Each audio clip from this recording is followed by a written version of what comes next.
Bonjour, nous sommes Catherine et Serge, Cat et Serge Yoga, enseignants et formateurs de yoga à Nantes. Nous répondons à vos questions. Aujourd'hui, question sur Padmasana, la posture du lotus. La posture du lotus, c'est une posture extrêmement forte, extrêmement emblématique du yoga.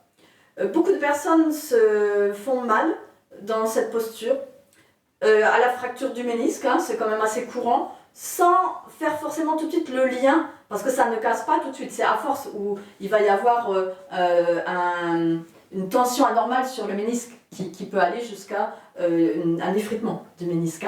Voilà, il peut y avoir d'autres problèmes, on ne va pas rentrer dans les détails, mais sachez que c'est une posture qui doit se travailler. Très peu de gens peuvent la faire spontanément comme ça en étant adulte, surtout avec la vie moderne, où on est beaucoup voiture, canapé, ça se prépare. Donc Serge va nous donner quelques astuces sur la prise de la posture, sur ce qu'il ne faut pas faire et ce qu'il faut faire. Ce qu'il ne faut pas faire, déjà, et que l'on voit de manière extrêmement fréquente, 1. Je comprime mon genou. Je comprime mon genou et je mets mon pied dans ce que j'appelle une entorse. C'est-à-dire que mon pied, là, se déforme comme si j'étais en entorse perpétuelle. Alors je vous montre sur moi, comme ça, là mon pied il est normal, là il est en entorse. Et pouf, comme si on tombe. Si Voilà. j'étais debout, ça serait ça. Voilà, quand on marche on se fait une entorse, paf, le pied il tombe comme ça. Et là, c'est cette forme-là, en fait, cette forme d'entorse. Maintenant, beaucoup de gens pensent que c'est normal de faire ça. Voilà. Maintenant, cette posture du lotus, elle demande une rotation externe du fémur. Donc aussi du tibia si vous ne voulez pas léser votre genou. Rotation externe du fémur et du tibia.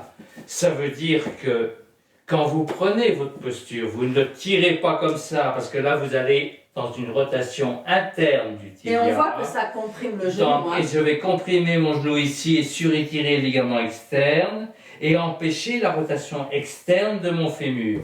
C'est-à-dire que là, je vais prendre par en dessous.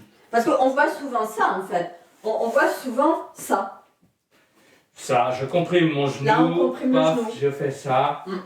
Donc là, j'amène déjà la rotation externe du tibia qui permet la rotation externe du fémur.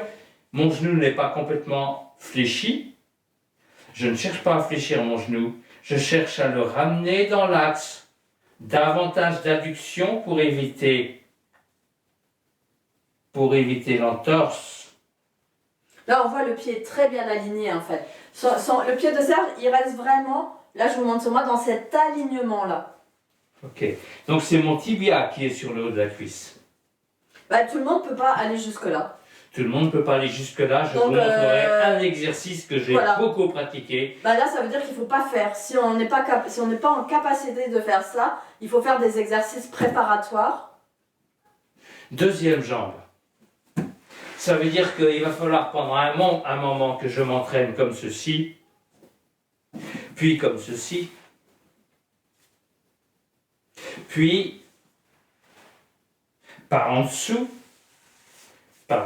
même démarche de rassembler mes deux genoux. Et on voit les pieds sortent bien. Là, c'est bien aligné, les pieds sortent bien. Alors, tout le monde ne va pas pouvoir le faire. Et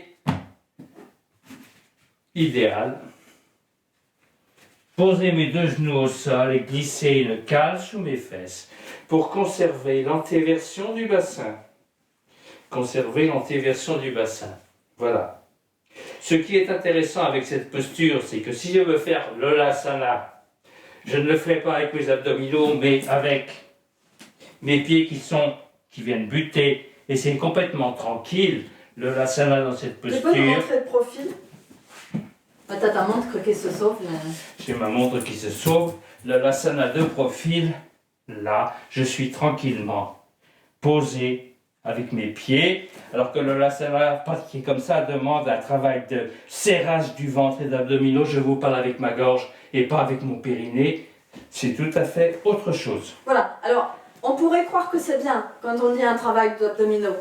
C'est un travail de raccourcissement Voilà. qui bloque la respiration. Donc nous, on déconseille ce travail de raccourcissement des abdominaux. On est toujours sur allonger le ventre. Alors, je vous ai promis un exercice. Je dois vous dire que j'ai eu un accident de voiture quand j'avais 18-20 ans, je ne sais plus, avec une double fracture du bassin à gauche. Et que donc, si je ne pratiquais pas, je n'aurais jamais pu faire Padmasana, j'aurais déjà probablement une prothèse. Exercice très simple. Position allongée. Flexion de hanche, pied à l'extérieur de l'autre genou. Je laisse doucement descendre mon genou vers le sol. Ça pivote sur le tibia, le pied quitte le sol mais n'entraîne pas le bassin. Et ça va se détendre petit à petit. Ça va se détendre de telle manière que quand je défais, je suis resté peu de temps, quand je défais, vous voyez que mon bassin est beaucoup mieux posé ici, que ça a travaillé l'articulation, que ça a travaillé la rotation externe, puisque vous voyez comment mon pied tombe, sans que ça serre mes fesses. Voilà donc un exercice très simple à beaucoup pratiquer, d'un côté et de l'autre. C'est la clé du lotus. Donc vraiment, notre démarche, c'est il ne faut pas s'approprier une posture quand on n'est pas encore prêt. Mais il y a plein de merveilleux exercices qu'on peut faire dans un état méditatif pour accéder à ces postures. Il ne faut pas se priver de travailler les asanas, il y a des messages dans les asanas, mais nous voyons comme l'asana comme une énigme à résoudre. Et il faut amener progressivement le corps à pouvoir prendre la posture. Ce n'est pas renoncer à la posture non plus, c'est vraiment, il y a un respect de cette posture qu'on va chercher à comprendre, et surtout le corps c'est un cadeau, ne vous fracturez pas les ménisques à cause d'un Padmasana qui n'est pas mûr, et vérifiez bien que vous avez bien les pieds qui sortent de chaque côté et d'être bien dans la bonne rotation.